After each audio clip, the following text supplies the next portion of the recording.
Hello guys, আসসালামু আলাইকুম। আপনারা এখন শুনবেন সিলেটি ভাষায় একটি অস্থির ডাক কাদা। আলমারি গোলাপ আলমারি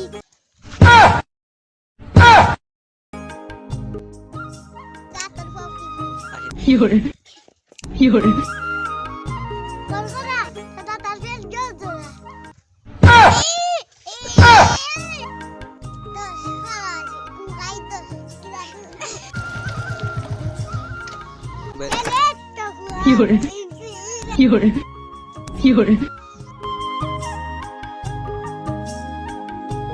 হাতের মাথা মনে মনে ফুটিয়া 哎呦我的妈！ গাড়ি তলে সাপ তাইয়া তো বাপ ভিডিও ভালো লাগলে একটা লাইক করো ধন্যবাদ।